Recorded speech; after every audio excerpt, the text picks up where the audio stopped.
Okay, so if you've ever had that moment, heart pounding, you're trying to figure things out in a new country, English is everywhere, right? Mm. Ordering coffee, asking for directions, just trying not to be awkward. This deep dive is for you. Especially, we know, if you're coming from Brazilian Portuguese, it's not just words. No, it's definitely not. And that's really our mission today.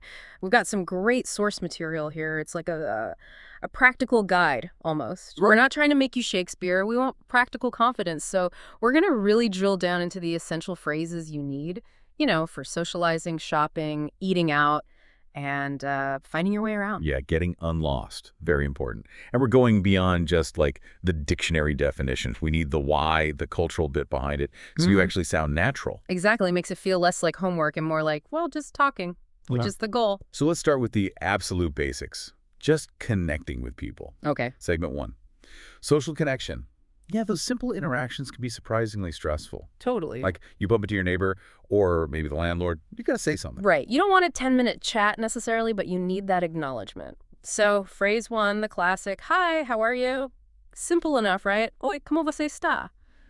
But what's the real expectation with the answer?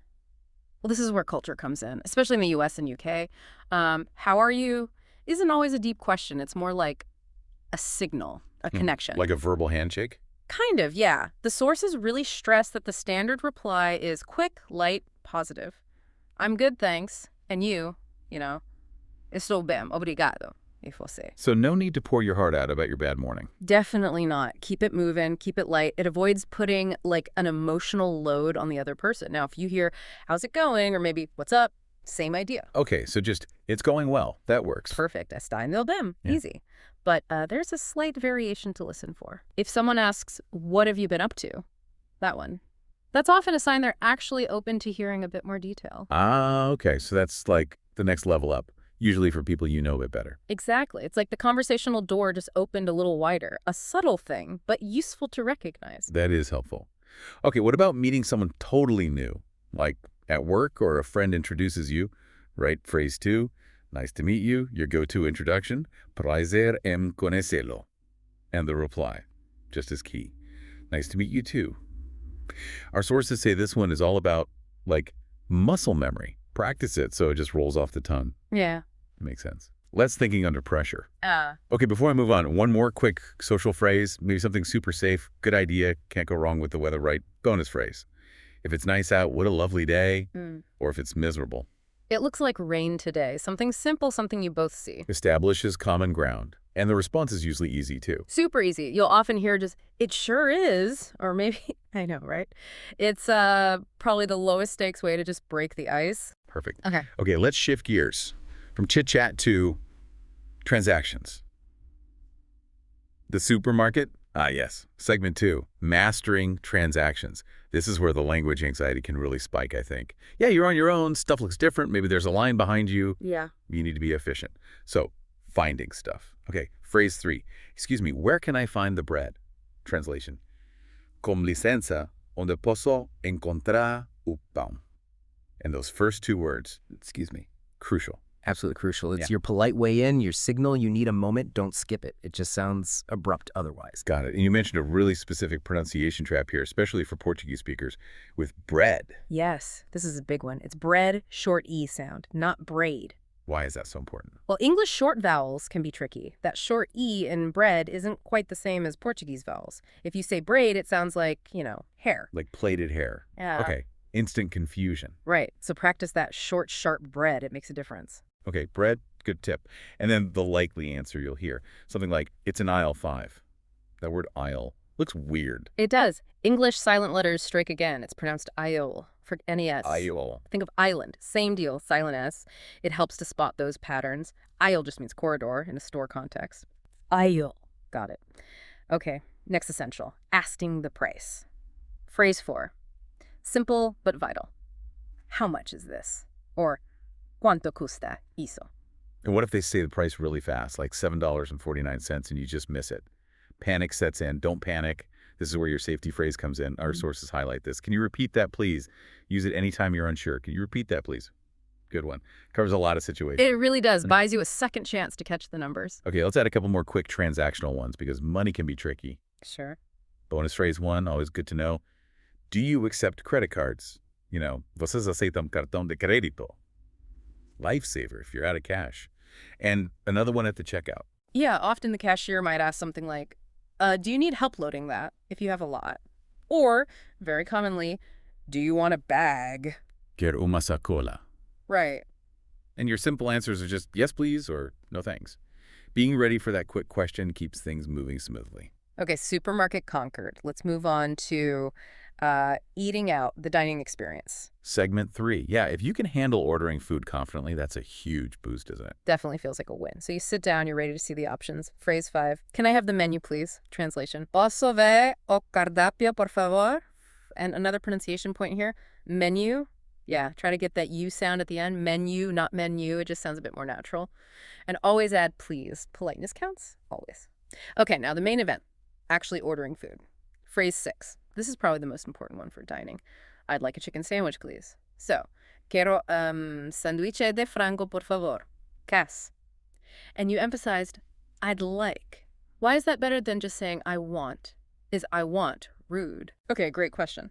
Rude might be too strong, but it depends on the context. In really casual places like fast food, maybe I want or I'll take is fine. Right. But generally, especially in a sit-down restaurant, I'd like, which means egosteria just sounds much more polite. I want can come across as a bit demanding, maybe a little abrupt. Especially to the server. Yeah. Our sources suggest sticking with I'd like. It's always safe, always polite, sets a good tone. Okay, I'd like. Got it. So after I order, what's the server likely to ask next? Anything to drink. And a super easy standard reply is just water, please. So agua, por favor. Simple enough. Another very common question, especially in cafes or more casual spots, is a bonus phrase. Is that for here or to go? Ah, é para comer aqui ou levar. Yes, you hear that constantly. You do. So you need to be ready with for here, please, or to go, thanks. Quick and clear. Essential. Okay, before we finish with dining, the tipping thing. Gorsetta. Right. We have to mention this, especially for the U.S. Well, it's not really optional like it might be elsewhere. It's expected. It's part of how servers are paid. So what's the guideline? What should people budget for? Plan on 15 to 20% of the bill before tax, especially for table service. Maybe more if the service was amazing. Okay, 15, 20%. Good to know. It's a cultural thing you just have to factor in. Exactly. Just as important as the language, really. Oh, and one last thing. When they say, enjoy your meal, what's the right response? Just a simple warm thank you. That's perfect. All right. Let's move to our final scenario, probably the most stressful one, getting lost. Getting unlost. Yeah, nobody likes that feeling. Middle of a new city, no idea where you are. Right. So you need help. How do you even start that conversation without sounding like totally panicked? Yeah. Okay, the key here is often managing your own stress first. Phrase 7 is your opener. Can you help me? I'm lost. Você pode me ajudar. And the advice is to try and sound friendly, not desperate. Exactly. Our sources emphasize this. A little smile, a calm tone. People are usually happy to help if you approach them nicely. Don't project panic. Okay, deep breath, then ask. Then you need to say where you're trying to go. Phrase 8. How do I get to the train station? For example, como chego à estação de trem? Be specific. And train station works pretty much everywhere. Yeah, universally understood, especially in the U.S. You might hear railway station more in the U.K., but train station's always safe. They'll know what you mean. Good. Now, the directions they give back might be fast. Might use words you don't know. Intersection, block. Ugh. Cul-de-sac. Yep. Yeah, exactly. It can be overwhelming. So what do you do? Back to the safety phrase. You got it. Don't be afraid to interrupt politely. Can you say that again, please? Puede repetir, por favor. Gives them a chance to slow down. Maybe point. Right. Or maybe they'll even offer to draw you a quick map that just helps manage the information flow. Okay, we need one more super practical phrase for this section. The real emergency one. Ah, yes. The essential bonus phrase. Excuse me. Where is the nearest restroom? Con licenza, onde é o banheiro mais próximo? Probably the single most important phrase in any language, right? Pretty much. And a quick tip. Restroom or washroom are common and safe bets in the US and Canada. Toilet or loo are more UK. But restroom is understood everywhere. Good distinction. And one final point on directions. Left versus right. Esquerda and direita.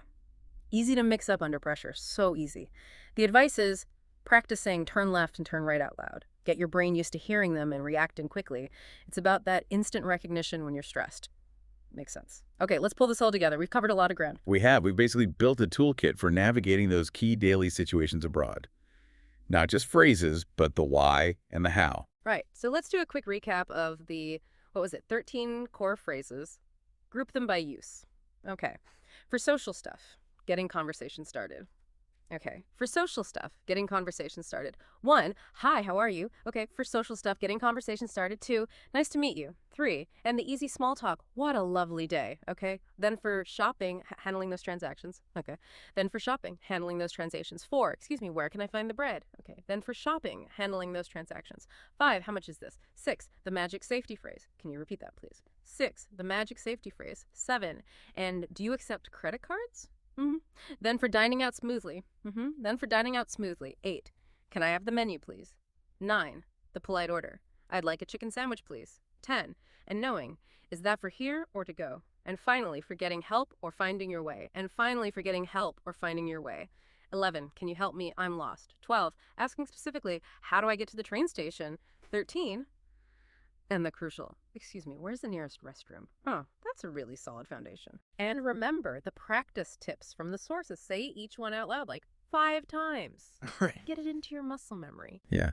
And try using just one of them in a real situation this week, even a small one. Maybe record yourself, hear how you sound. And the big takeaway really is don't stress about perfection, right? Absolutely not. People appreciate the effort. Native speakers know it's hard. Starting with something low stakes like, excuse me, just gets the ball rolling. Breaks the ice. Exactly. It's all about just starting. So when you think about this whole journey, we've laid out the words, the cultural bits, the tools you need for those everyday moments. And since just starting is often the biggest hurdle, that initial moment of saying something, maybe think about it this way. Okay. Using a simple phrase like, excuse me, or can you help me? It's not just about getting information.